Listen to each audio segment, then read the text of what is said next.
বলছি খুল না তোদের গুলি করে একবারে কি সুন্দর ঢুকে সামনে দেবে বের করে টাকা নিচ্ছে 98,08,000 টাকা। 14 তারিখ সন্ধ্যা 5:44 ওরা অজ্ঞাত পরিচয় দিয়ে মানে 6 জন ঢুকে আমাদের রুমে ঢুকে বলে তারা ডিবির লোক, আমাদের এখানে অবৈধ ব্যবসা চলে। এই কথা বলেই আমাদের অ্যাকাউন্টস তারা মারধর শুরু করে, প্লাস আমাদের সিসি ক্যামেরা কানেকশনটা বন্ধ করে দেয়। কানেকশনটা বন্ধ করে দিয়েই আমার রুমে আসে, মানে আমার রুমে এই সময় কথা বলতেছে, আমি ভাই ছিল আমার সাথে। ওনারা বললাম যে ভাই দেখেন তো, মানে বাইরের থেকে নিচে থেকে তো দেখা যাচ্ছে জুতা, অপরিচিত জুতা, আমি কারা ঢুকছে। তারপর ওনারা জিজ্ঞাসা উনি গেট গ্লাসটা খুললো আপনারা কারা, ওনারা বলতেছে ডিবির লোক, তো আইডি কার্ড। ওনারা এই কথা বলার পরে ওনারা দেখা মাত্র মনে করেন আমার ধাক্কা দিয়ে বুকে বক্সিং মারছে, ধাক্কাতে ফেলাই দিয়ে বলছে তুই কে, জিএম কে। ওরা আগের থেকে টার্গেট করে, আগের থেকে জানে যে ওখানে বলে অ্যাকাউন্টস কে, জিএম কে, মানে রুমে ঢুকেই বলতেছে জিএম কে। যখন ঢুকতেছে তারপরে এই রুম পিওনেরা দেখা দিতেছে এই রুমে, তারপর ওনারা আমি কথা বললাম, তো আইসা বলছে তুই জিএম। আইসাই আমার ফোন, ওদের ফোন যা আছে সবার ফোন একসাথে নিয়ে সবগুলা ট্যাপ কাছে রাখছে। তারপরে হচ্ছে আমাদের মারধর করে পরে যে একটা রুম আছে যেটা হচ্ছে টিএম এর রুম, ওই রুমে আমাদের সবাই বন্দি করে।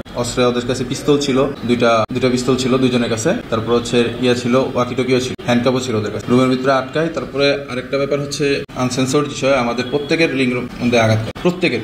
মানে আমি এমন ভাবে করছি, আমি পুরো বসে গেছি। ওরে ভয় দেখাইছে এক গুলি দিয়ে একবারে গুলি করে দিবে ওরে। তারপরে মাইরা ধরে নিয়ে প্রথমে আমরা তো লক করি নাই, কিন্তু লক ঢাকনাটা খুলতে পারতেছিল না। ওরে মাইরা ধরে নিয়ে বলছে খুল নয় তোদের গুলি করে একবারে কি সুন্দর ঢুকে সামনে দেবে বের করে টাকা নিচ্ছে 98,08,000 টাকা। তো পরে জানানোর কারণে ডিসি স্যারের সাথে কথা হয়েছিল, উনি বলছিল 72 ঘন্টার মধ্যে ওনারা ভিকটিমরে ধরে দিবে। পরে তো এখন তো আজকে হচ্ছে 19 তারিখ, ঘটনা হচ্ছে 14 তারিখ সন্ধ্যায়। এখন আমরা বাধ্য হয়েছি মিডিয়া কভারেজ করার জন্য। যখন হিসাব ক্লোজ করতেছিলাম সেই মুহূর্তে কিছু অজ্ঞাত ব্যক্তি 4:44 ঢুকে বিকাল, ওরা ঢুকে ডিবি পরিচয় দিয়ে আমাদের ঢুকেই শুরুতেই মারধর করছে। মারধর করে দুইটা অস্ত্রের মুখে জিম্মি করে আমাদের একটা রুমে বন্দি করে রেখে, আমাদের ওই সময় টোটাল ক্যাশ ছিল 98,18,000 টাকা। সেইগুলো তারা সিসি ক্যামেরা ভেঙে, ফুটেজ সবকিছু ভেঙে তারপরে ওরা এখান থেকে বেরিয়ে চলে গেছে।